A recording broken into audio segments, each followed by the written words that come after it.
तो क्या आप जानते हैं, हम सबके भीतर एक ऐसी शक्ति है जो अगर जाग जाए तो न कोई डर टिक सकता है, न कोई चिंता, न कोई भ्रम।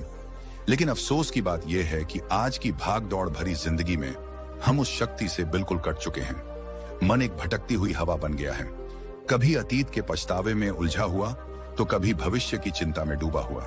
और यही सबसे बड़ा कारण है मानसिक अशांति का, नींद ना आने का, अकेलेपन का और आत्मविश्वास की कमी का। आज हम बात करने जा रहे हैं ध्यान की, यानी मेडिटेशन की। ये सिर्फ कोई साधना नहीं, ये कोई ट्रेंड नहीं, ये कोई वेस्टर्न तकनीक नहीं, बल्कि ये हमारी ही आत्मा का द्वार है, जिससे होकर हम अपने भीतर के सच्चे स्वरूप तक पहुंच सकते हैं।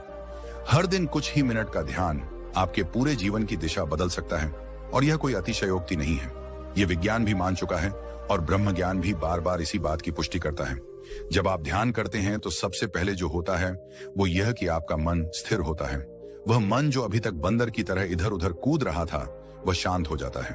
और जब मन शांत होता है तभी तो आप अपने विचारों को स्पष्ट देख सकते हैं। ये क्लैरिटी ऑफ थॉट्स ही आपकी हर समस्या का हल है, क्योंकि समस्या से ज्यादा परेशान करने वाला तो भ्रम होता है, और भ्रम तब टूटता है जब विचारों में स्पष्टता आती है। आज मनोवैज्ञानिक भी कहते हैं कि जब कोई व्यक्ति रोज 10 से 15 मिनट ध्यान करता है तो उसका एमिगडाला, जो हमारे मस्तिष्क का वह हिस्सा है जो डर और चिंता को नियंत्रित करता है, वो छोटा होने लगता है। और इससे व्यक्ति का इमोशनल रिस्पॉन्स सुधरने लगता है। मतलब यह कि जो बात पहले आपको बहुत जल्दी गुस्सा दिला देती थी, वही बात अब शायद आपको हंसी में टालने की शक्ति दे दे। जो पहले आपकी नींद छीन लेती थी, वही अब आपको गहरी नींद में डुबा दे। ध्यान कोई दिखावा नहीं है, ये एक आंतरिक प्रक्रिया है, और यह तभी फल देती है जब आप इसे श्रद्धा और नियमितता से करते हैं। जैसे शरीर के लिए व्यायाम जरूरी है, वैसे ही मन के लिए ध्यान एक आवश्यकता है। ये कोई विकल्प नहीं, बल्कि मानसिक स्वच्छता का मूल आधार है। अब जरा एक पल रुकिए और अपने भीतर झांकिए, बिना किसी आवाज के, बिना किसी शब्द के, बस खुद के साथ कुछ पल बिताने की कोशिश कीजिए।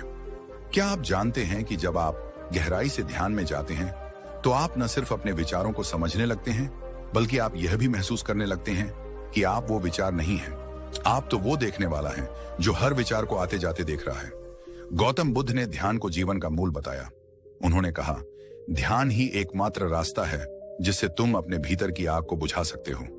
उन्होंने वर्षों तक मौन साधना की, अपने विचारों को परखा, और उसी गहराई से उन्होंने संसार को बताया कि मनुष्य का दुख किसी बाहरी कारण से नहीं होता, बल्कि उसके मन की अस्थिरता ही उसका सबसे बड़ा शत्रु है।